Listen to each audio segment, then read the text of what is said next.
Okay, well, I'm Mark Hartley, and today we're doing tips again, trees, insects, pests, and soils, and it's essentially around the concept or the subject of tree diseases. So it's a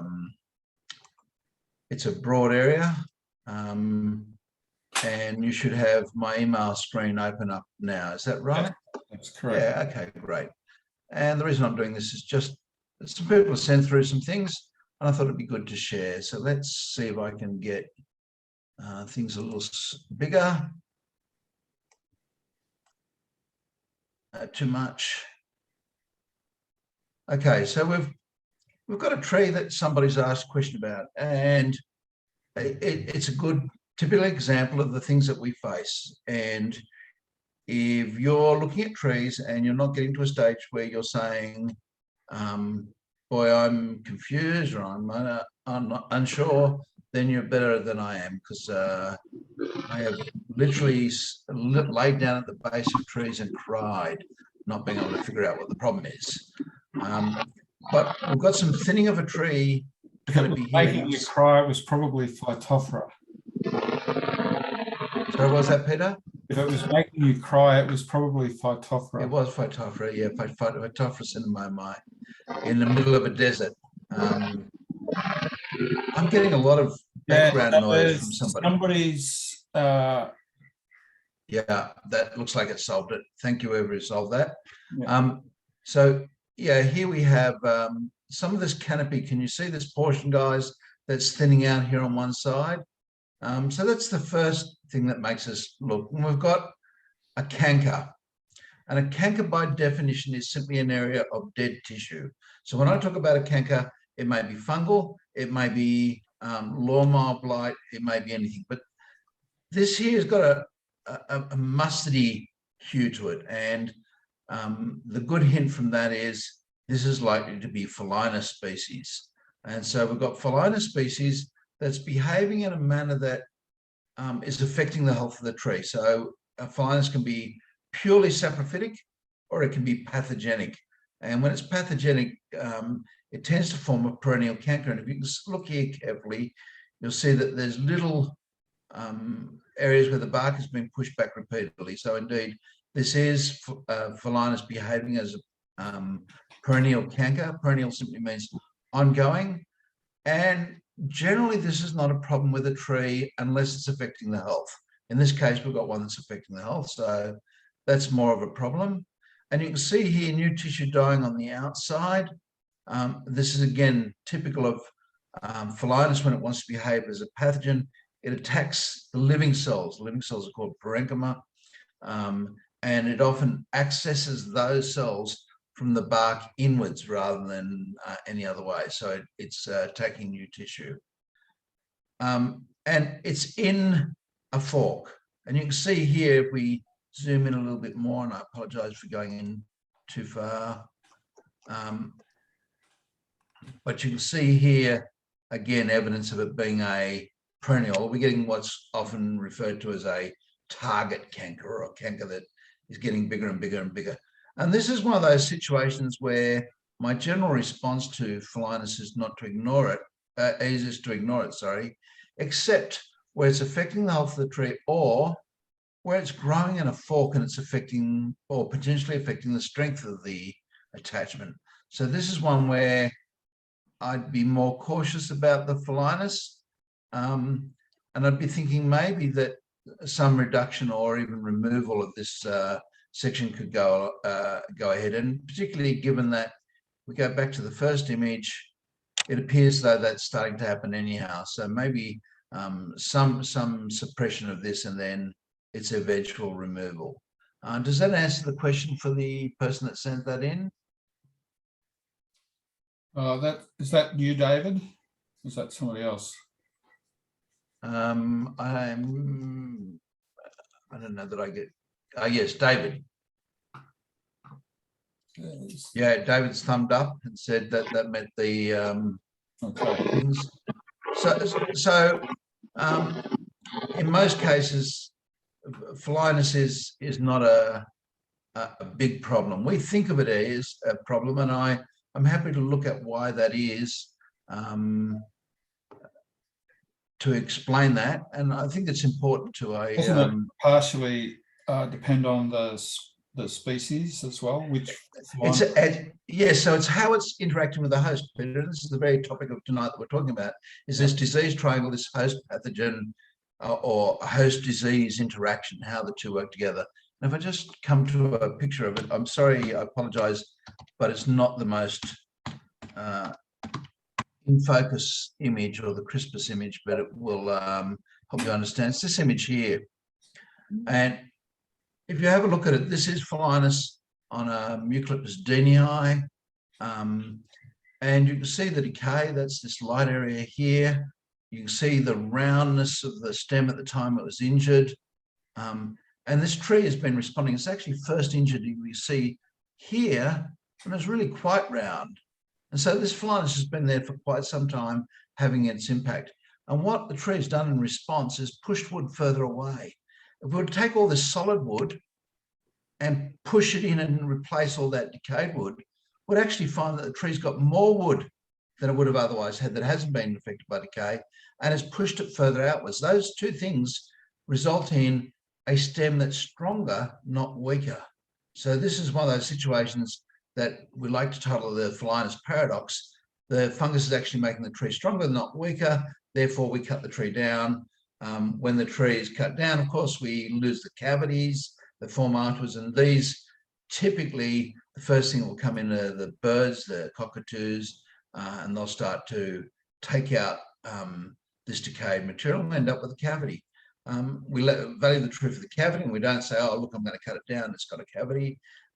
So it's one of those things that Phelinus is often maligned as being a real problem. Now, that, of course, is this Phelinus robusta, Phelinus badius, the white stem rot. It is not Phelinus noxious. Phelinus noxious, which attacks the root system of trees and is a tropical disease that now is down past Grafton. That is a very different situation altogether. But the white stem rot, which is what we've got here, and Kyle and Podgen disease of eucalyptus describe this as a white pocket rot, and that's these little bits here where there's still solid wood left behind, little pockets of decay occur, and the tree is still responding not just to the load, but here this is a response to the action of the fungus. This is wound wood developing, and wound wood tends to grow more rapidly because it's not in ring tension. That is, there's not the adjacent cells on this other side here to hold these in and restrain it. And I say it's like me getting onto a 737, which I'm doing on, an A330 I'm getting on Wednesday. And if there's a vacant seat beside me, I will tend to take that vacant seat as well. I'll tend to spread out more unless there's something constraining me. And so the constraint of the adjacent tissues on the inside here of the wound aren't there. So the tree is growing faster. And that's typical of a wound reaction. It's not about loss of strength because this is stronger than it needs to be. And it's not about loss of strength because we get wound wood the moment you hit a stem and knock off the bark. We get wound wood forming. And there's no loss of strength at that point in time. The tree is actually exactly the same. All that's happened is we've lost some bark. So, yeah, Phelinus by itself is not a problem. The concern that we saw in that image back here is that it's in a union. And that's the only concern. The fact that it's killing off the tree or behaving fairly aggressively as a pathogen is not a problem either, because once that branch is dead, it's got fewer leaves. Fewer leaves means less load means less likely to fail. Things, and it will vary depending on where you are. For Sydney-siders, Phelinus in Scoparia, for example, or Nicolai will often result in the death of the tree, rather than necessarily the structural failure of a tree. Where you do see Phelinus leading to structural failure, it's often about or around these unions that's a problem. And typically my recommendation, as I said, is do some reduction pruning to reduce the load on that, or look at removing that stem altogether. And that stem could come off without a significant problem for the tree. So hopefully that answers that in a bit more detail. Did that concept of Phalaenus making a tree stem stronger make sense? If I can get a head nod, yeah? Yep. Yes. Yeah, and that's contrary to what we thought, but you can cross section Phalaenus or a cavity. When the problem is when you've got the cavity, you lose the data. So when you've got the cavity, often this stuff is all gone, and you don't get to see the asymmetry. But you'll see almost always it'll become more ovular in shape, and because it's becoming more oval-like, that's telling you that it's pushing wood further away, and that actually adds considerable strength. So this stem here, you could load up and it's not going to fail at the cavity, and that's why, unless you see extensive decay, you don't see cavities fail. So that's that disease, and good one. Thanks, David, for sending that in. Good discussion point. So next one. Little hard to tell, but we've got again an injury down near the ground, and we've got an injury up higher. Is Mona on? Yes, Mona. You had an audio issue there, but you might want to give us some more information so we can answer that better for you. Well, yeah, your audio is just horrid for whatever reason.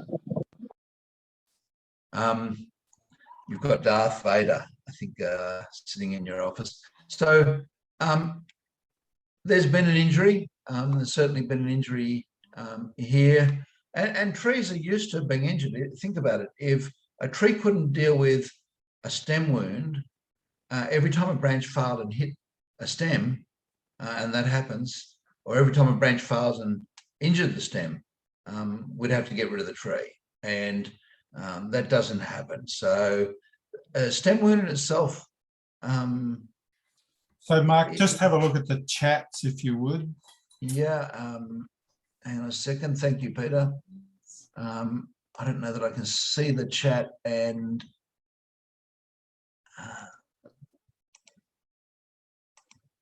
no, I can't see the chat whilst I'm in this share mode. Sorry, is that better? I've just put headphones Yes. on. Yeah. Oh, yes, that's perfect. Sorry. Thanks, yeah, Mona. that's okay. Yeah, it's a Eucalyptus albens, and there was like 2 or 3 in that area with similar symptoms, signs. Yep. So yeah, there's these injuries, and it looks like there's a material like a frass or a waste material coming out of them. Yeah. And whereabouts, Mona, is in geographic locations? Around Tamworth, New South Wales. Okay, around Tamworth, good. And is there water nearby? This area. How far is it from the Peel or one of those rivers? Not too close. It's in the farmlands following the power lines. Okay, so it's hard to know what's caused it. And this is one of those frustrations. We'd get a better idea if we could cut it down and examine it, but of course we don't want to cut it down and damage it, and that's sort of counterproductive. So, but things that could be, so it could be, it doesn't look like lightning strike, it's too short.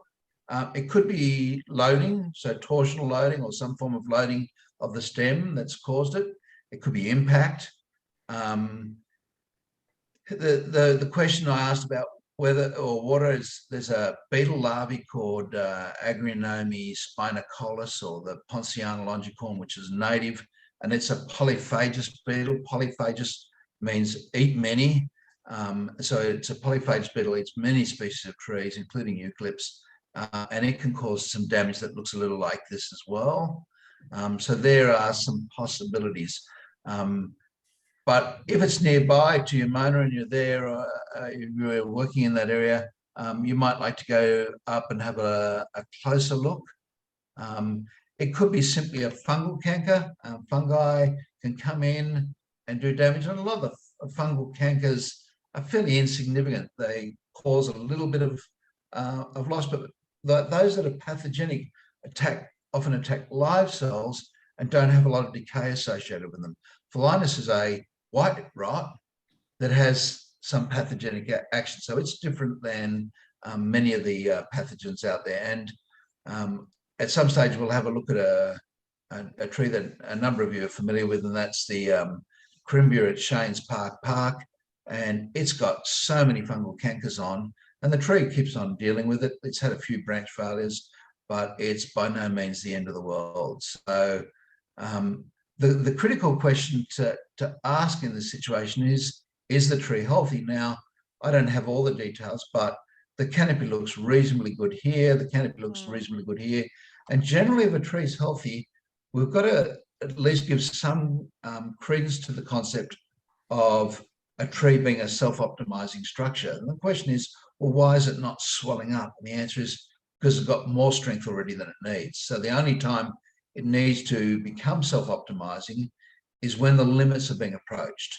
So in most cases, that doesn't happen. It's exciting to see, but that requires fairly extensive decay. We look at Maddox's TR equation, and we know there's some unreliability to that equation the bigger the trunk dome you get. But if you see a small tree with a reasonable cavity, you might start seeing some adaptive growth. But quite often, there's no need for adaptive growth at all. So it's more a question is the tree isolating the injury? Is it dealing with the wound? Yes, then, so be it. The tree's got a wound. I've got faults with me. We don't take me out and shoot me, although there's been thoughts about doing that, I'm sure. So yeah, it's just one of those things again that we need to accept. And this is an average tree. So we've got it. So my first gut level feeling is fungal, but it does look like there's some frassel detritus in here of some description. So again, need a little bit more information. The next one was a series of questions by Amy, and I'm not going to deal with them all, but I will deal with some of them very quickly because I think they're worthwhile having a look at it. Will we look at the pest pathogen cycle? The answer is yes, we certainly will.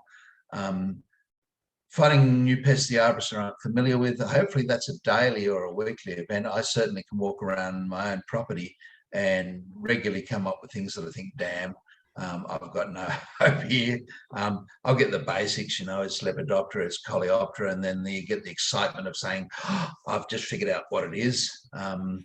But I regularly see things that I can just put into a category. And that's one of the fortunate things for us as arborists is we don't necessarily need to identify the entire thing with any precision.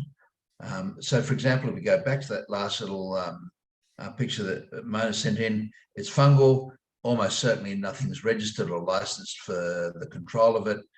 So what do? Well, let's look after the health of the tree. What would you do to look after the health of the tree? And those of you who have ever been in a class of mine will know the answer is okay, the Zen of arboriculture. Organic material and water are the two primary things. Water's the chemical most efficient in soils. And then everything a tree needs to be a tree is found in a tree. So chopping up a tree into little bits and putting it underneath the tree is an ideal management plan. And Susan Stratton and I were having a discussion during the last week or so, and it's still this battle between Sir Walter lawn to the trunk of the tree and trying to keep as big a mulched area as possible. I like a couple of meter radius as a minimum, but if I can get a meter, then that's better than nothing. If I can get 3 meters, then I'm really excited. And a 3 meter radius is enough to start changing the ecology of a large portion of the root system of the tree. For those of you who have looked at tree root distribution, you'll all know that tree roots will extend oftentimes a lot more than the canopy spread of the tree, but the highest density of roots, that is where absorbing roots are at their greatest numbers, is closer to the tree. The closer you get, the higher the density. We know this, for example, if you do elm leaf beetle treatments, Drenches can be done right up close to the trunk, and that's because there's enough absorbing roots there to do the job. Absorbing roots come behind a pioneer root. Pioneer roots going through the soil. And once a pioneer root's gone through the soil, you might think, well, that's it. It's all over. It's all finished. But the reality is, as organic material breaks down again, the soil replenishes and new absorbing roots start all over again. So the area gets repioneered and repioneered. So roots aren't just growing through a zone and then keep on growing. They grow through and then they regrow through. And the bulk of those pioneer roots die.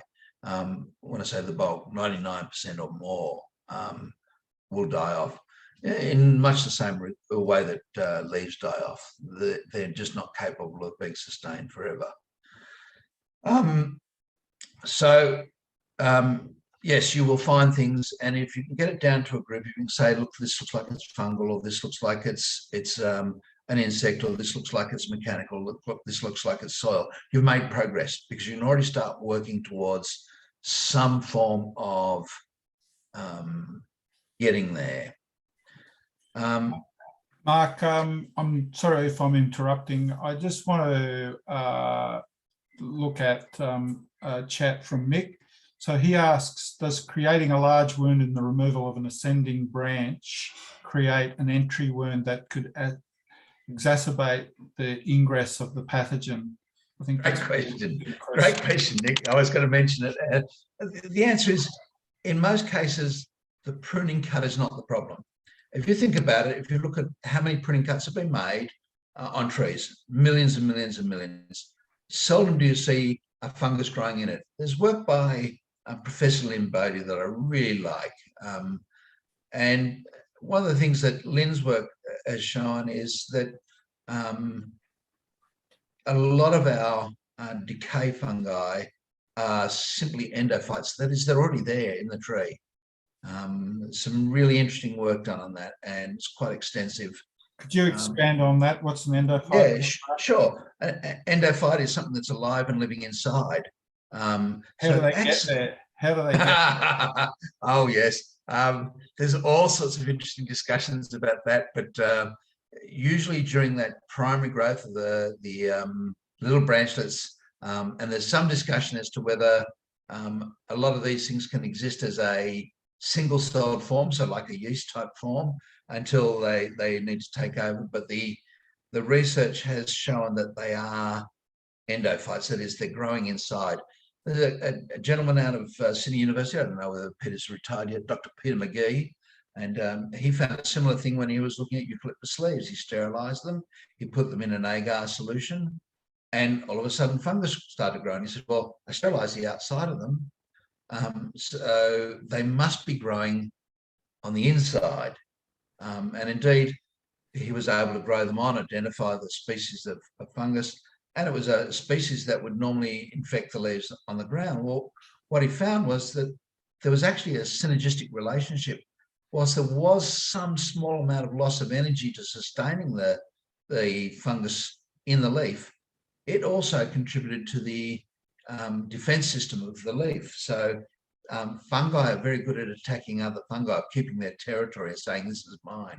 And so what Peter was able to show was that these fungi were allowed to exist inside the leaf in a normal process, and they would have first dibs when the leaf fell to the ground, so they had that advantage. And for very little payment in terms of carbohydrates, they were able to act as a part of the tree's defense system. And this shouldn't surprise us, because there's a whole pile of similarities here with animals, with human beings. We have a whole pile of beneficial bacteria, for example, that are in our bodies that help us, that are on our skin that help us. And so, you know, the fact that this is happening shouldn't be overly surprising to us. But it is over surprising because we don't know a lot of these fungus as single cellular forms, and we've not been able to find them in any other way.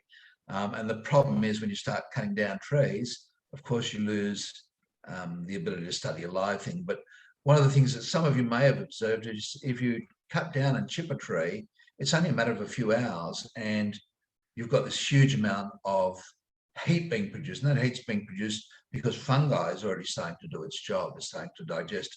And one of the questions you've got to be asking is, how much does so much inoculum get in that's viable? And remember that during the day, particularly during summer's days, the UV light often is just destroying the inoculum almost immediately. So whilst there's spores there, they're being rendered useless. And so you see how much and how rapidly the mulch breaks down. You say to yourself, yeah, I can see that at least there's reasonable probability that there is this relationship of the fungus and the plant together. Does that help, Peter? Yes, thank you. Find tip dieback from the top of trees with progression to larger limbs versus pest pathogen from the bottom up. Yeah, look, tip dieback is a great indicator of tree health issues. And so the question is, why have I got a tree health issue? And that may be biotic, that may be abiotic, and there's lots of variables, but it's a great sign to look for. It's a great symptom to be using as a diagnostic. And there are lots of things that can get there, but things that tends to suggest a stress on the system where there's incapacity to get sufficient water to the tree for some reason. So often a root-related problem, or a soil-related problem, or a soil moisture-related problem. And oddly enough, and it never makes sense until you see the finer biochemistry of it, but oftentimes too much water can result with a resultant plant not getting enough. It's the dreaded housewife curse, and I know Susan's going to give me that growling look and say, you can't say housewives do it, because house husbands do it too, and we do. But it's the plant starts to dry out, it starts to wilt, you add water, and then you add more water, and you add more water. And I'm in the unit at the moment. There's 2 in the bathroom that have had just exactly that treatment, and they've just been hammered to death. So next one, apps used to identify pests. Yes, there are some great ones. If it's a biotic organism, you can see it. Google Lens is just wonderful. Is it perfect? By no means. But it's got 2 qualities I like. One is it's got the largest image database of any database in the world. So it's got huge resources behind it. And the second thing I love about it is it's free. So those 2 things together just seem to go well. And I've identified many insects now using Google Lens. It's not quite as good with fungi, but you need some key identifying feature there. You need to have the organism. So yes, Google Lens, if you haven't tried it, try it. It's also good for identifying tree species. It'll tell you it's a eucalypt. It won't tell you what species yet. But, you know, I was away recently. I was in Cooma, and I saw this lovely little red berry, and I thought, oh, wonder what that is. I should know it. And went over, and Google Lens said to me, yes, you silly boy, that's a rowan. And I thought, yes, that's what it is. It's a rowan. So yeah, really good to be able to use it. Next one. Odd flaring. Yes, look, flaring and bulging, all of these things are the tree's response. And when a tree starts responding like that, that does tell us something, that there's got to be something behind it. And the best way to deal with this, and by a long way, is to encourage people to, when things are being removed, is to start cross-sectioning.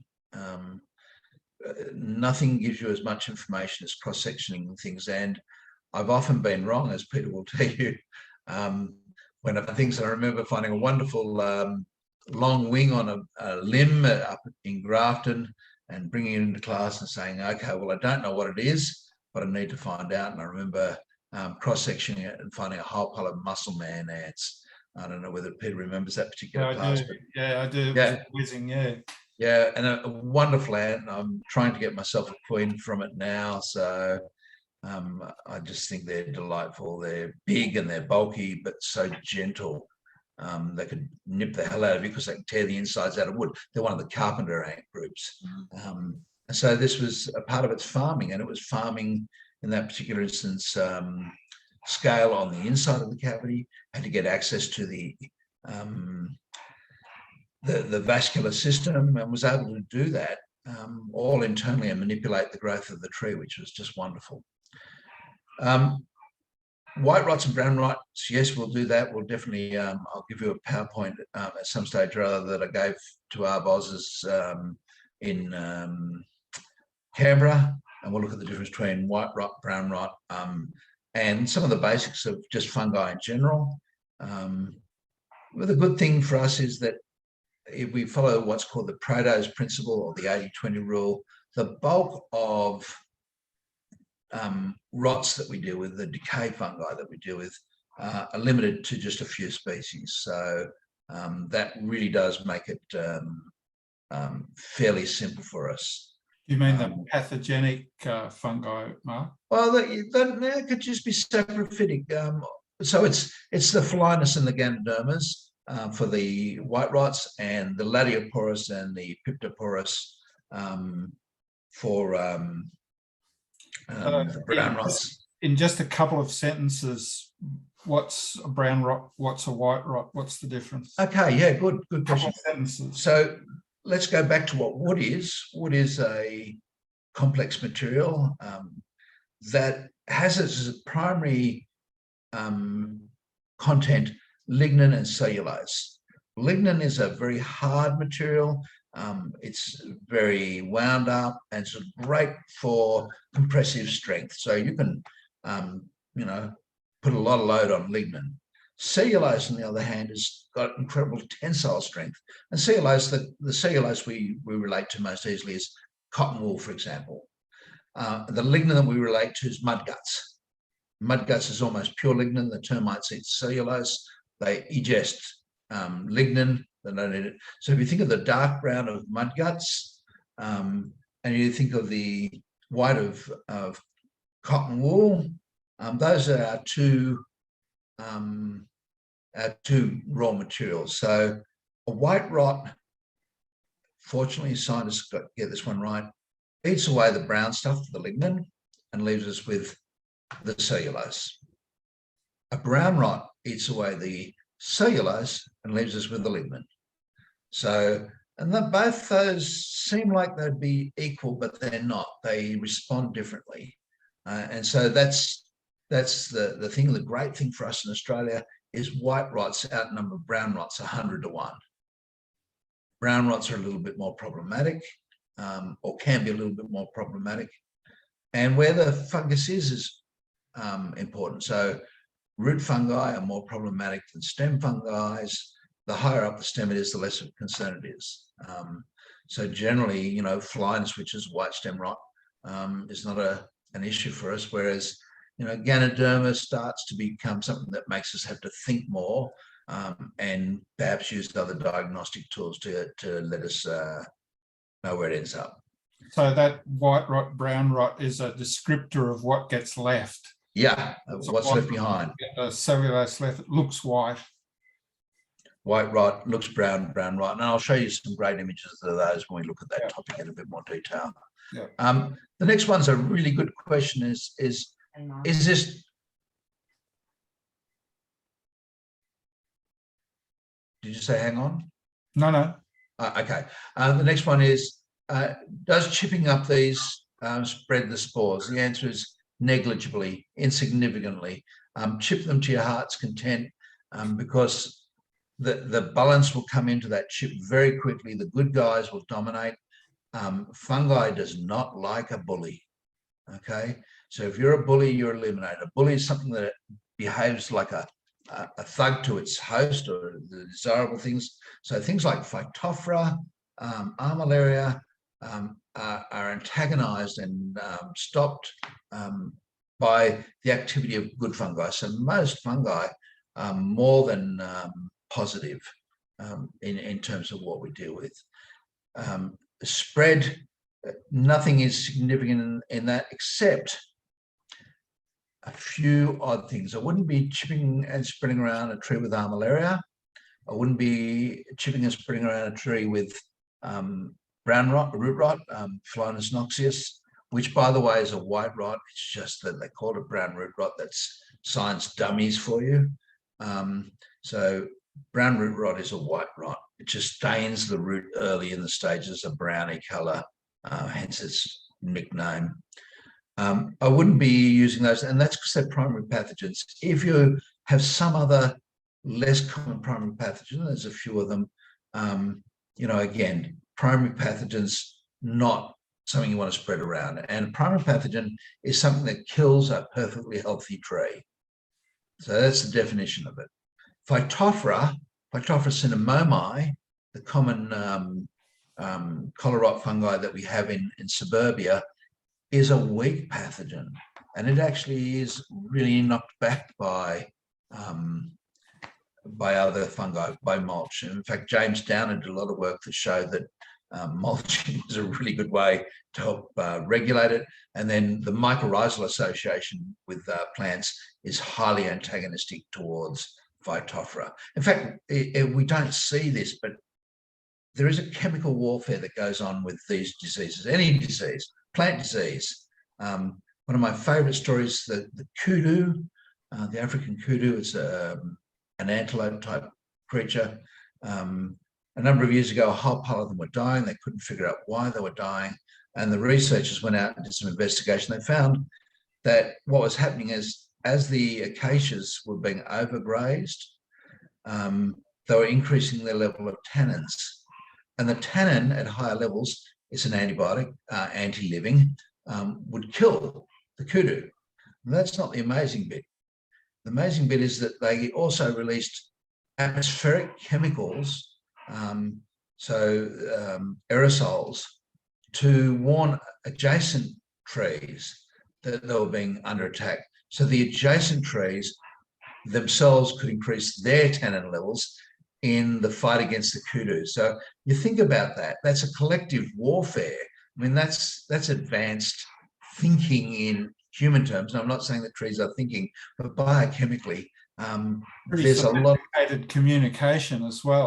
Yeah, and it we often don't think of trees in those terms, whereas there is a lot of biochemistry that goes on, and there's a lot of chemical warfare going on. So roots don't just get infected. A healthy root is really resistant, incredibly resistant, because it's got living cells, parenchyma, and parenchyma is able to mount a chemical attack on fungi. It happens on the leaves, and it's just mind-boggling. Because we don't see it, it's at a molecular level, we forget that it happens. Hi, Mark. Sorry, along on that Phytophthora, you know my property, it's full of every known fungi, and I think it's now got Phytophthora. I think it's in a Ceiba speciosa. What's the best way to test that, to confirm it? Should I get something off to the gardens, or just the Phytophthora kit? Look, it's a good question, Susan. You can do an ELISA test. For those of you who now are doing the rapid tests, that's an ELISA test. Nice to see us become more familiar with the processes as people. In terms of, you can also bake, go out and take samples and get it identified. What I want to see is not whether there's Phytophthora there, but whether Phytophthora is actually causing root decline. So the ideal thing to do is to pull up a root where there's healthy and dead tissue. It'll usually be a smaller root, Susan, something less than pencil size, and the zone at which the fungus is spreading through. If you're just pulling up a root and you're seeing lots of dead bark sloughing off, that's usually a good sign that you've got Phytophthora. It's a pathogen, a weak pathogen, but when it comes in, it kills the parenchyma. And when you're thinking about a root, the cambium is all parenchyma. So that zone goes fairly quickly. But an ideal thing is an infected group, because then I know that the fungus is doing something. Oftentimes, just having the genetic material, and we're so good now in amplifying genetic material in terms of our PCR tests, that we can find it, and it may not necessarily be in any quantity. And we're seeing that problem again with this COVID situation. Is, you know, the rapid test tells you you're no longer infectious, but the PCR test 2 weeks later could be picking up that you still have genetic material from COVID. So it's exactly the same. The fact that there's some genome there doesn't necessarily mean it's the cause of an issue. But yeah, Susan, for your place, you've already got the opportunity to get a lot of organic material in. Just keep on adding organics, and it'll tend to hold things under some control. Thanks, Mark. No worries. What about termite types, Mark? Termite types, I'm going to say this gets well and truly out of my field of expertise, because termites vary depending on where you are. The guys in the Northern Territory have some species that are just plain amazing, but in most cases, termites don't mean failure of a tree. In most cases, termites are just eating dead material, and provided the loss of strength is not high, then that's usually not a big issue. Termites, interestingly, don't digest by themselves cellulose. Cellulose is a long-chain carbon molecule, long-chain sugar that isn't water-soluble. We can't digest it. We ingest it. We call it fibre. It comes out of the system as a solid material. Termites, to digest it, have a bacteria that assists them. They have sometimes use fungi to assist them, and those can have an impact on a tree. But in most cases, it's not a big issue. It's a bigger issue for buildings. A tree can put a new tree on the outside, and put a new tree on the outside, a new tree on the outside. So long as the tree is healthy, it can respond to the loss of tissue. A building can't. You know, we haven't built or designed or got even close to buildings that can self-replicate. So termites tend to be a problem for that side. I've got in my front yard, and now I've got them growing there. I've got Coptotermes acinoformis, which is a nasty one for houses, and I'm more than happy to have it in my front yard. It's very important ecologically. It does a great job of eating up some of the bigger woody material in the yard, including the fence. But you know, that's just a part of having a healthy system. At some stage, I'll put in a metal fence post system, and I'll be past that. So, does anything need to be done? The answer to that is it'll depend on your area, but in most cases, no. From Brisbane down to Melbourne, it's usually not an issue. So Northern Territory may be a little different, and I'm not familiar what the situation is in Perth. Increasing understory planting, yes. Look, a lot of the problems that we face are ecological problems in so many different ways. This weekend was Easter. My family traditionally has an Easter egg hunt in the front garden, and everyone commented how incredibly soft the front garden was. It had been fluffed up and aerated up by all the things eating around, including wood roaches, which have just been going wild in the last few months of wet weather and having an amazing time. So that's one part of it. Then you get things like a BMAD. BMAD is bell minor associated decline. Again, if you're on the East Coast, you'll see BMAD can be a disease or a problem where the bell miners simply shoo away other birds because the habitat's been altered, the understory's been altered. The minor bird, the bell miner, dominates, and it farms the insects. It takes away the natural predators for the insects. The insect numbers get high, particularly psyllids, and you end up with trees that are getting stressed and dying. So yes, we need to do more towards working in that process of restoring some balance that's sensible. And a lot of the problems, for example, with BMAD is things like lantana and privet, and they're not desirable species to start off with. Soils. So TIPS is trees, insects, pests, and soils, and it's soils because soil is a major disease. Fortunately, most soil doesn't change rapidly. So for us, it's a bigger disease when trees are young. You guys all still? No, yeah, you guys are very still. I'm sitting there thinking of you all frozen. So soil chemistry is something that we will look at, and we'll look at some soil things. And there's a broad range of views on how to deal with the soil issues, from using controlled release fertilizer, broad spectrums with trace elements, and to never doing anything until you've done a complete diagnosis. And neither of them are probably going to be absolutely right in all places, but certainly being aware of those disputes and those battles in terms of how they should be handled is at least worth looking at.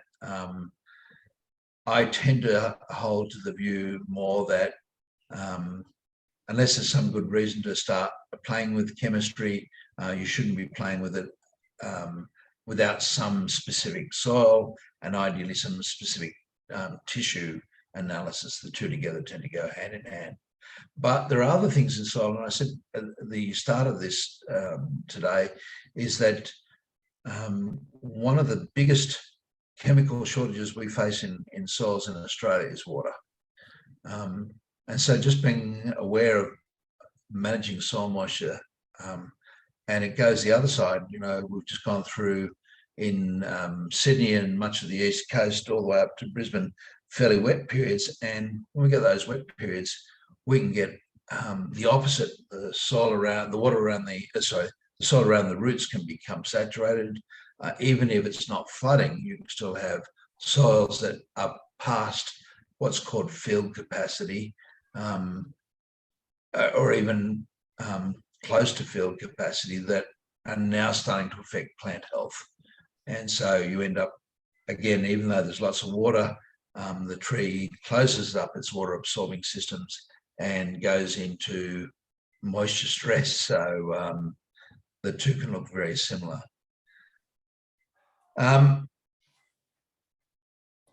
Soil amendment agents, and I guess that's things like, biochars and mulch and sea soil type products, all have some advantage. My view of it is anything that makes people go out and look at and care for their trees, probably a step forward. The last one, specifically fig leaf beetle, will do as a disease in more detail. It's a Christmillidae, whatever that is, or Christmillidae. And they're beetles that are leaf-eating beetles. And there's a whole group of them. They're fairly consistent in terms of their identification, and they can be problematic for trees. And another good one for those that are elsewhere, elm leaf beetle fits in that category. Lily-pilly leaf beetle, Propsitis calypso, fits in that category. And so these leaf beetles we need to do something with. Sawflies, I think sawflies are mostly maligned. They affect young trees.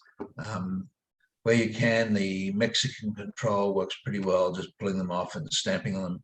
The one that's probably the hardest to deal with is leaf blister sawfly, and that's because it's under the leaf cuticle and harder to control or get away, and it damages the leaf. But most sawfly, tolerate to some extent and in some levels. So hopefully that answers some of those questions that have come in by emails. By all means, send in images. By all means, send in questions, and we'll address them. So the next question is, what is this disease triangle that I mentioned earlier on? And what is this host disease interaction? And if you think about it, many times there's no interaction between a disease, its environment, and the host.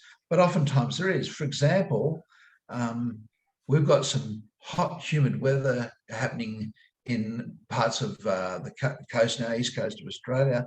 That's going to end up with, for example, more leaf diseases, leaf fungal diseases. Why? Because the growing environment's conducive for it.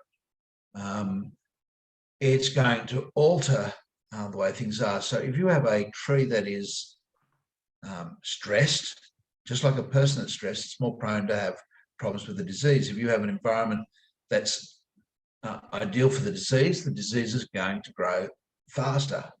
And we've been battling this very process, for example, with COVID.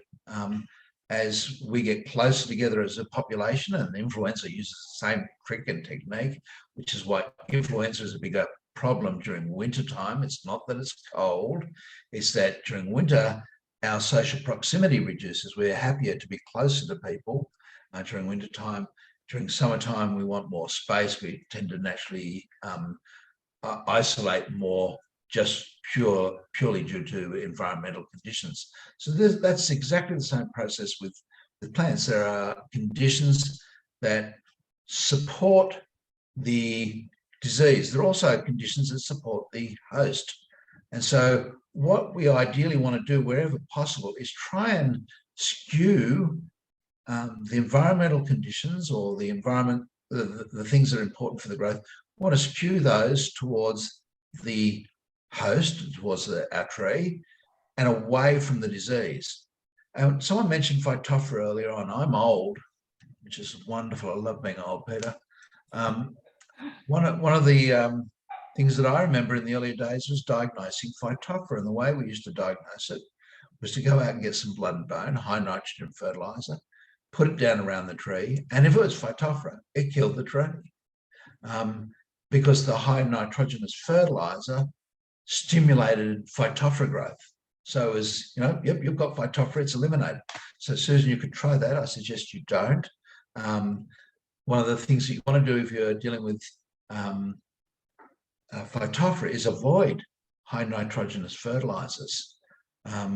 So in fact, you want to avoid all nitrogen, except that's naturally released slowly by organisms that are antagonistic. So ideally, organic material would be a way to deal with that. And there are chemicals, of course, that you can use to help manage. And that's, again, the same process of making the environment more conducive, or the plant more conducive. So we've been dealing with, for example, getting vaccines to develop an antibody system. Well, we can actually trick plants' chemical defense systems as well. And there's been some work, for example, on controlling infection using salax, willows, and chipping up willows to help attack plants, salicylic acid, which is a part of the tree's or plant's defense system. It's a defense hormone. So adding extra defense hormone down can stimulate the tree. So Bartlett Labs in the UK have been doing some work playing with willow mulch, which is a nice thought. That, you know, something that gets occasionally removed as a weed might be something that you value more highly as a form of natural organic control or management. So Mark, do you get out to Richmond anymore? Remember the plane trees out there had a bit of Phytophthora, and I remember we looked at them and you saw that indentation in the trunk from the Phytophthora, but they were coping, is what I'm saying. Yeah, look, I mean, again, the more vigorous the tree, the better it is at dealing with things. So remember our words that we used last time around. Vigor is the genetic potential, health is its current performance, vitality is its ability to perform into the future, so what its reserves are like. And Platanus is a species that is very vigorous, and it can deal with Phytophthora reasonably well for a period of time. Other trees are the same. The one drawback about these trees that are very vigorous is they often have lots and lots of parenchyma, abnormal compared with other trees. And so you end up with them going down very hard when they do go down. I mean, you know, analogous to the man flu. Us men are resistant for all diseases, but when we get the man flu, boy, we go down like a ton of bricks. And it's a little bit the same. So when these trees like ficus and platanus and things like that do succumb to these diseases, they can succumb quite significantly in a very short period of time. And typically what you'll see then is foliage will change colour rapidly, the trees will start to tip die back, and then often die instantaneously. You'll end up with the leaves being held on, they become marquescent, so they turn brown dye, and you end up with a tree. So when you see a tree with just brown leaves that are hanging on, you know, the question is why? You know, why is it suddenly gone like that? And it's often rapid decline of the root system, and so lightning strike, chemical damage, anoxia, so water flooding, or one of these diseases going through quite rapidly at the end stages. And as I said, Phytophthora is a bully. It gets into a tree that is stressed, and it takes advantage of that situation. And it's often related to moisture, because it's Phytophthora is a water mold, noomycete. So in my younger days, they were all fungi, and now they've got their own kingdom. And so there's this little group of fungi, the water molds. Pythium's another one. Those of you who've worked in the nursery industry, a real problem in getting the seedlings going, will often cause damping off, or death of large numbers of your seedlings, because these molds can spread through water, and oftentimes in the propagating and early stages of nursery, we're wanting higher moisture levels. So we're favouring an environment that's sort of conducive to the molds. Okay, so the disease triangle is nice and simple. We've got three parts: the disease, the host, and the environment. And one of the ways we can manage diseases is simply to skew the environment to favour the host, the organism, the tree. As the same process works with people, we can do things to skew the process to our side. It may well be that at some stage or other we're going to take some physical interaction, some chemical interaction. We might do some spraying or those sort of things. But oftentimes it's simply making minor changes. And when it comes to urban trees, making sure that soil moisture is right and the soil organics. I think we often think of soil as a chemical environment. Soil is a complex ecology, incredibly complex. And it doesn't take a lot to put that out of kilter. And one of the things that we need to keep in mind is that for most of our trees in Australia, we're talking about trees that are open woodland to forest situation, or woodland, scrubland to rainforest, that are fungally dominated environments. And we want to have turf grass around them that are protozoa dominated environment. And the two are like us saying, look, I want to have a really nice, comfortable lifestyle, but I'm going to have to be in salt water. Salt water occasionally is probably not the end of the world, but you wouldn't want to spend your entire lifetime soaking away out in the ocean. And really, we're making that sort of a change around a tree. It's not insignificant. It's really marked.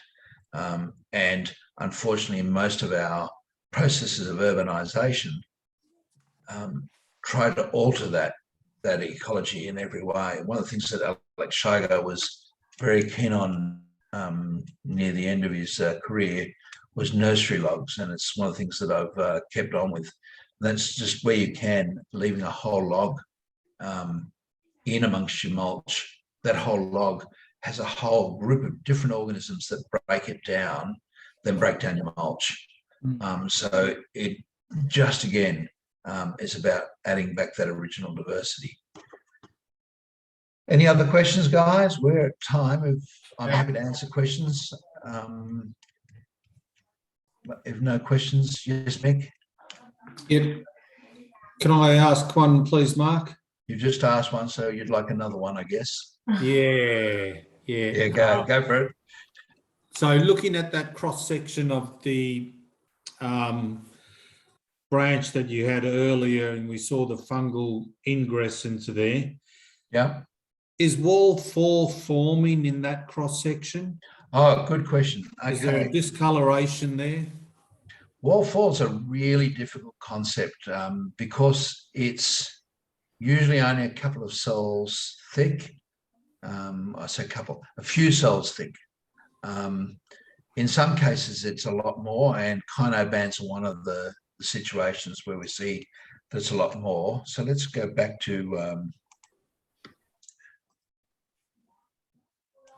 that image. That's a wall 4 there, that's a wall 4 there, that's a wall 4 there, wall 4 there. There's been a wall 4 there, and it's been breached. Wall 4 there, and it's been breached. In this situation, the fungus is able to come around the outside. You see here, this is slight depression here. It's actually started to kill this lot of living tissue here. So wall 4 works to stop the decay from coming outwards, but doesn't stop it from coming around. And that's these target cankers have this ability to move out and come out from the outside back in, and cause problems in that regards. But the tree, I mean, what that does, oddly enough, is it stimulates woundwood. So the net benefit is the tree doesn't give a damn. So those areas on the left-hand side that you said wall 4 is forming, they look like ring shakes. Yeah, yes, a ring shake is perfect, Mick. One of the things, it's really difficult to do tree anatomy in any detail without a lot of pictures, but that wood it's anisotropic. It's different in different planes. And so we have rays. We don't see the rays in eucalypts because they're single cells, they're uniseriate rays. And it's got axial parenchyma or stuff that's going up and down the axil. And we don't see that because, again, it's small. So we don't get to see the connectivity. What happens here in these kynobands, and I can show you next class or one of the times we meet together, these kynobands, in that band itself, there's little bands of wood, little bridges of wood, and that wood is isotropic. That is, it's the same in every direction. Whereas here, it's different in every direction. That's the definition of wound wood. Normal wood, callus is isotropic tissue. And so we get a small amount of this isotropic tissue, and because it's not got the rays going in, all those little cellulose ropes aren't existent. And so you end up having the ring just want to split away. So wall 4 is physically strong, structurally weak. Physically weak, but very strong against resisting the decay. So that's the advantage of wall 4. And that's why we often get hollows that are just nice and perfectly, well, they're not perfectly round, but, you know, nicely sculptured and the decay stops as the wall 4 comes into play. That sounds like it's something that's a bit out of your tree anatomy workshop, Mark. Yeah, it is. And those of you who haven't heard, it is available in Gold Coast this year. The first workshop, I believe, still has a few vacancies. The second workshop has sold out completely. I think it's oversubscribed now. So looking at this photo, would you say that this tree's wall 4 has been effective or ineffective in reducing the ingress of the decay? It's a complex question, and there's a lot more to it than whether it's effective or not. Overall, this tree has been very effective at managing the decay. So this is a typical Denii, Saligna, even in many places, Eucalyptus globulus will see similar responses. If this was Nicolai in Sydney, and again, so Mona, don't get the wrong it's our fungal isolates are different as we move away, but Nikolai in Sydney rots away very rapidly. So if this was Nikolai, we'd be starting to look at, you know, the decay right through to here. The tree would be starting to stress and we'd be seeing dead tips.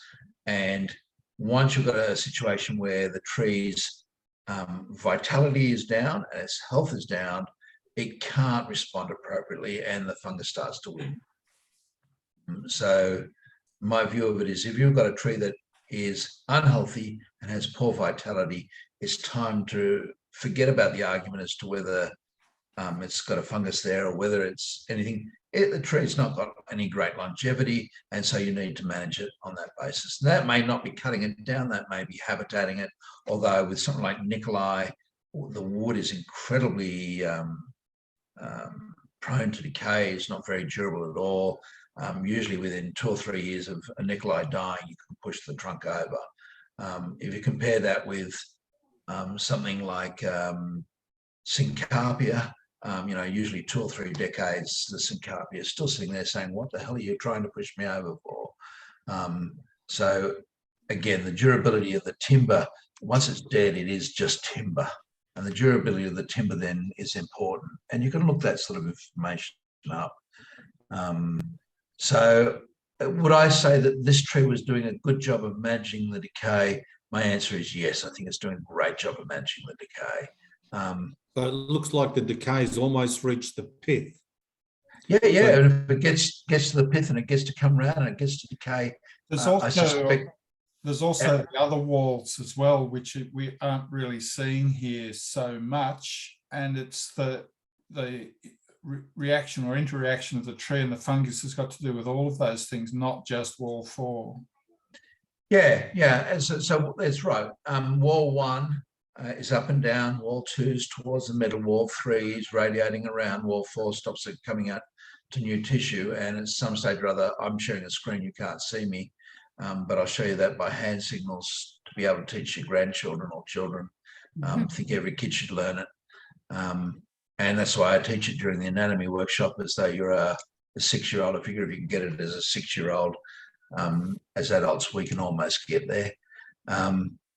But yeah, this is a who cares situation by the time this section here is rotted out. And I think it's inevitable to say that this will go over time. There'll be double the thickness of new wood here, and that double thickness of new wood is more than the tree needs. So we end up then with a cavity, and on something like this, that's a cavity that would fit a wood duck quite happily. You know, wood ducks need. So the question of whether or not the wall 4 is effective or not is kind of not really the most interesting question here. It's effective within we've got to look at it in the concept of overall performance of the tree. Well, this is the tree's defense system and the tree's natural resistance to decay and wall fall sufficient enough that this is not going to cause a failure? The answer is yes, more than sufficient. So let the decay happen. The decay means we're going to have cavities, and cavities are desirable. We've really got to get out of the mindset of we can't have decay, we can't have decay, we can't have cavities. We really can have them. It's important ecologically. In the earlier days, we got rid of so many trees on that basis that we've actually had some negative impact again. And I think we've got to look at saying that. I think that mindset is pretty widespread, Mark. We see a tree feature and we immediately think, oh, there's a problem here, we need to do something about it. And it is historically, we went through, and again, I say being old has its advantages. I remember a time when we filled cavities, we cleaned cavities. Oh, that was a horrible thing to do them. But we were sitting there with these wonderful little devices on our chainsaws and strip the inside. All this would come out, and we'd treat it in the inside. In fact, some arborists still do. I know that young Scott Gatenby in Sydney, young Scott's 61, so he's not so young anymore, but he'd come in with these things. He's still got a machine to clean out the inside. And you know, the reality is we found that didn't do much at all. And eventually, as I said, the cockatoos will come in, the other organisms will come in. And about that stage, the whole process decay will start to slow down as those organisms start to take advantage of the cavity itself. And the tree will just continue to grow. And you can have a cavity in a tree for hundreds and hundreds and hundreds of years without serious issues. So, Mark, is that an included branch in that cavity, or is it a fungal conch? Or yeah, sorry, that's the fruiting body of Phalinus. This oval shape here is when the fruiting body started, and this circular shape here was when the injury first occurred. So it occurred as a young tree, and you know, this is D9. That's probably a 40-year-old tree, something like that, 45 years old. It's not very old at all. So, you know, probably when the tree was 10 or 15 years of age, it's had an injury. And it's dealt with that quite admirably all that time. And it was cut down, unfortunately, because it had a fruiting body on it. That was sufficient grounds for someone doing a risk assessment to say, we need to get rid of this tree. And I'd say of the cross sections I've seen of Phalinus on a healthy tree, 95% would fit into this shape and this category of defense. So I've got lots of shots of Phalinus doing exactly this process when you cut through. And here's another one. This is on a Saligna. You can see the same process happening, not polished off so you don't get acidity. And for Mick, there we are. It's broken into the center there. Still not a problem. Why was this tree cut down? It had Phalinus. What would have I done with this tree? Let the cavity exist, and the cavity would have existed for ages. And you can start looking, and you'll see if you measure with a set of calipers across the stem versus long ways, you'll realise that the stem is a lot deeper in response to the Phalinus. So it's repeating this process regularly. Cut through sections and you'll find that same process happening. Mark, So on the basis what are we of going your to disease, sorry, on the basis of the disease triangle, if there's other environmental issues coming to bear on the tree and it's obviously struggling, and then it's got Phalinus, there might be a problem. Yeah, take care of the tree is definitely the answer. Yeah. Without question, a healthy tree is much better able to deal with the situation. There's some good cues that go the other way. One of them is that when the fruiting body gets smaller suddenly, and here's an example of it, you'll see that this is an Angophora down around your end of the world, Susan. It's been injured. The tree has this massive fruiting body on it, and then the last 10 or 15 years, it's been a lot smaller. And why? Is because there's this battle of live wood, dead wood, live wood, dead wood.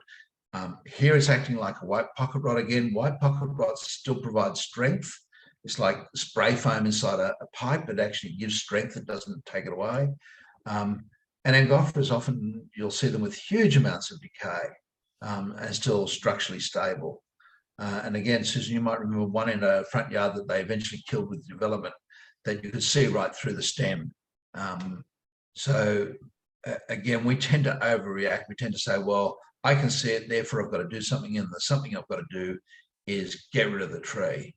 And that's, you know, it's an understandable response, but it's not necessarily a well-balanced response. There'll be situations where I'd say that was the right thing to do, and there'll be situations where I'd say, you know, it's just a crazy thing to do and there's no reason to do it. And this is one of those. I mean, the real risk here is I guess, motorists. The footpath's not heavily used. And, you know, it's a little bit over the 1/3 opening size. So it's getting close to limits. But retaining the tree and letting it continue on is acceptable. I'd prefer this if it was a little higher up. I know that all the roots on this side are dead, but it is Angophora, and Angophora again is a fairly durable timber. So we could be another 30 or so years before there's an issue. And by then the trunk might be out to the footpath and pushing on the fence. And now we've got a whole pile of extra new material that's doing its job. The further out it puts that material, the greater the effectiveness. The other thing is, and we know this, we can do it experimentally quite readily, is that a young tree has huge amounts of flexibility. You can cut a piece of paddle pop stick out of the middle of a eucalypt that's 2 or 3 years old and bend it. You can take that same eucalypt when it's at 60 or 80 years and take a paddle pop stick out of the outside of the wood, and it's a lot more rigid. It's got less flexibility. In the earlier stages, it's about competing and getting height for light.